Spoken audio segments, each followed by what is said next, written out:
Nous avons introduit dans la dernière vidéo la notion de champ quantique, qui est en fait la notion que vous devez utiliser. Si on veut être au top de la physique.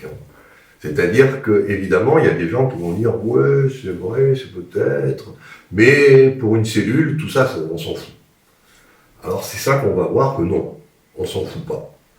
En fait, bien sûr qu'à l'échelle d'une cellule, on va avoir des phénomènes moyennés de tout ça, mais il peut y avoir quand même des choses quantiques qui transparaissent, comme on le verra, avec la théorie des domaines de cohérence de l'eau. Pour l'instant, on va juste reformuler le problème de la stabilité de l'atome. Pourquoi ? Bien parce que, quand je vous ai dit en première quantification, l'électron il est attiré par le noyau, mais dès qu'il arrive sur le noyau, il s'agite, et il part, puis il est réattiré, et qu'on a un mouvement moyen qui donne une taille de 10-10 mètres à l'atome. Évidemment, on avait fait une approximation.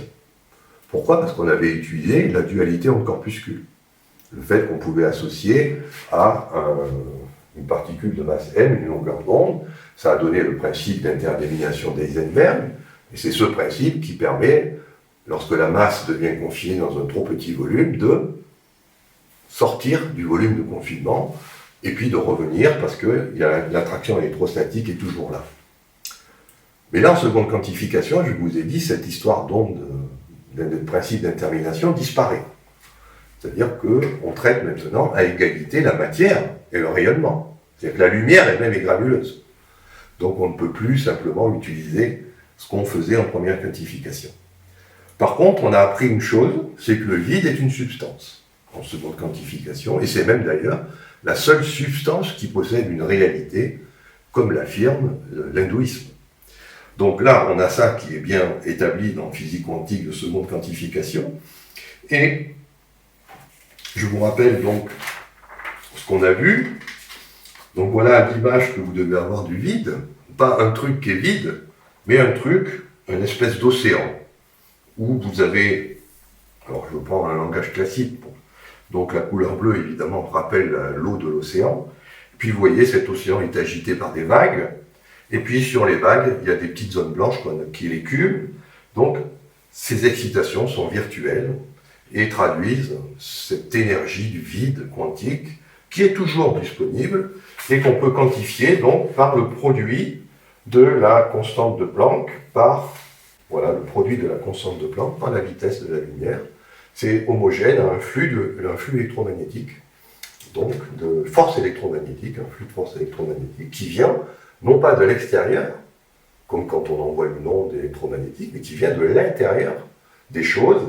Et c'est-à-dire que si vous reprenez nos chères molécules, bien sûr, il y a les électrons, il y a les noyaux, mais regardez, il y a quoi là ? Il y a du vide. Et là, dans ce vide, il y a des excitations virtuelles. Je le vois aussi en représentation classique, mais on va l'oublier. Prenez l'eau liquide. Il y a du vide aussi. Mais ce que je suis en train de dire, c'est que c'est encore pire que ça. C'est que dans la molécule d'eau elle-même, il y a du vide. Dans l'atome d'oxygène, il y a du vide. Dans l'hydrogène, il y a du vide. Et dans mon corps, il y a du vide. Dans ce lingot d'or, c'est plein de vide. Comme quoi, le vide doit avoir un prix. Mais peu importe. On voit donc qu'on peut le quantifier, ce flux électromagnétique. Alors bien sûr, comme je l'ai dit, il est virtuel. C'est-à-dire que vous pouvez en bénéficier pendant un certain temps. Mais au bout d'un certain temps, il faut soit le rendre, soit faire autre chose. Donc là, pour le moment, on va prendre la solution la plus simple, je l'ai emprunté et je le rends. C'est ce qui se passe avec n'importe quel banquier. Il vous prête de l'argent et vous savez tous qu'au bout d'un moment, il va falloir rembourser sa dette. Alors, c'est aussi, si vous préférez, l'histoire de Cendrillon. Elle va aller au bal, sa marraine lui donne un carrosse délaqué, tout. Mais sur les coups de minuit, elle va absolument tout rendre, parce que tout va repartir au vide. Et donc, il faut qu'elle fasse attention avec ça. Alors, on a donc cette énergie qui est gratuite, flux électromagnétique, qui correspond au produit du quantum d'action par la vitesse de la lumière. On a vu la constante de structure fine, qui, elle, n'est pas le flux électrique moyen, mais le rapport des deux flux électriques et magnétiques de cette énergie du vide. Et il nous manque une donnée, c'est, sachant qu'il y a ces excitations virtuelles dans le vide, elles existent, quel est le temps que met un électron pour s'exciter, c'est-à-dire accélérer dans le vide, parce qu'il voit cette énergie de fluctuation, et puis après décélérer parce qu'il va rendre l'énergie. Ça va prendre un certain temps. Alors je vous passe encore une fois le détail des calculs, je vous donne juste le résultat. On peut montrer que ce temps, il dépend de la constante h, de la masse de l'électron et du carré de la vitesse de la lumière. Ça tombe bien parce que tout ça, c'est bien connu. Alors, voilà, c'est ici.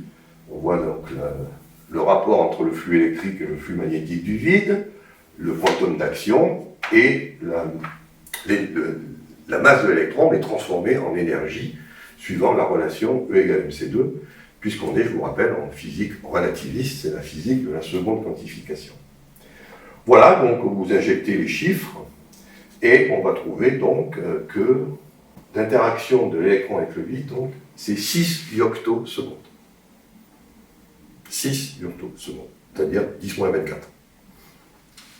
Un électron, lorsqu'il voit cette mer, il est accéléré par excitation spontanée pendant 6 yoctosecondes, et puis ensuite il redonne l'énergie qu'il a utilisée. Et 6 yoctosecondes, c'est 6 x 24 secondes, je peux vous dire que c'est pas long. C'est très rapide. Hein. Mais regardez ce qui se passe. On va prendre un autre exemple. On va prendre maintenant l'électron qui est ici, dans l'atome. Ça représente un atome. Mais maintenant, je vais tenir compte du fait que l'atome est plein de vide. Et que, comme on l'a vu, ce vide, je peux sortir tout ce que je veux. Donc, par exemple, je peux sortir ici une paire électron-positron. Bien sûr, pendant un certain temps.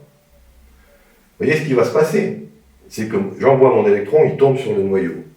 Mais en fait, lorsqu'il va être suffisamment près du noyau, ce qu'il va voir, ce n'est pas le noyau, mais le vide qui est autour du noyau. Et ce vide, il y a assez d'énergie pour créer ça. Donc l'électron qui tombe va s'annihiler, redonner l'énergie au vide en se combinant avec le positron qui est sorti ici. Et qu'est-ce qui va sortir de l'autre côté? C'est un autre électron. Autrement dit, quand vous dites l'électron tombe et puis il s'affole, le noyau il ne peut pas rester, il repart, non. C'est que l'électron tombe sur le noyau. Là, il rencontre une paire électron-positron, il s'annihile avec le positron, et ce qui ressort, qui va se mettre dans les gradins, c'est un autre électron. Mais comme il n'y a aucun moyen de distinguer deux électrons, on a l'impression que c'est le même électron qui arrive et le même électron qui sort. Et là, vous êtes au cœur de la physique de seconde quantification, c'est-à-dire qu'un atome n'est stable que parce que vous détruisez tout le temps ces électrons, et que chaque fois que vous détruisez un électron avec le vide, vous en créez un autre. Et c'est dans ce jeu incessant de création-destruction que réside la stabilité de l'atome. Parce qu'évidemment, un électron perdu, un électron trouvé, si vous faites la moyenne, l'électron, il n'est pas tombé en fait. Puisque chaque fois qu'il est tombé, il est ressorti. Le fait que ce ne soit pas le même électron, ça nous échappe parce qu'il y a ce principe d'indiscernabilité qui nous dit qu'on ne peut pas distinguer un électron d'un autre. Et donc ça donne cette impression que l'électron ne tombe pas sur le noyau. En fait, il tombe, et c'est très rassurant le fait qu'il tombe. Pourquoi? Parce qu'au moins on satisfait la loi de Coulomb. C'est ce que prévoit la loi de Coulomb. Elle doit prévoir que l'électron va tomber. Et bien il tombe. Simplement, le vide a une échelle qu'on peut calculer ici. Elle est donc de 96 femtomètres. À une échelle de 96 femtomètres, j'ai assez de confinement pour créer une paire matière-antimatière. D'où l'illusion que l'électron est une particule de matière stable, alors que c'est une particule qui passe son temps à se créer et se désintégrer, et puis on peut même avoir l'échelle de temps, c'est 323 yoctosecondes. C'est-à-dire que tout ça, ça se déroule sur une échelle de temps de 323 yoctosecondes. C'est suffisamment, je vous rappelle que 323, c'est largement supérieur à 6 yoctosecondes. C'est-à-dire qu'on a suffisamment de temps pour faire ça.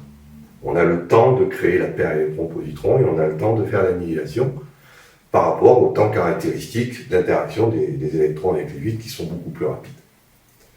Voilà, donc là vous avez une démonstration que seul le vide existe. Puisque la matière n'arrête pas de se disparaître dans le vide puis de réapparaître.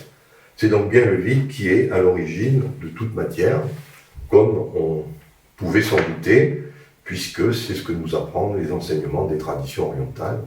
La vacuité, le Tao, tout est là. Et après, bah oui, on peut sortir et puis remettre à tout moment dans notre vide un petit peu ce qu'on veut. La matière est une illusion. Et évidemment, quand on dit ça sans avoir tout ce qu'on a vu dans ces vidéos, bah, ça peut sembler surprenant, mais maintenant vous devriez bien comprendre que tout fluctue dans la nature, c'est-à-dire qu'il n'y a rien de permanent. C'est ce que disait Héraclite. Hein. La seule chose dont on est sûr, c'est qu'il y a du changement et que rien ne dure.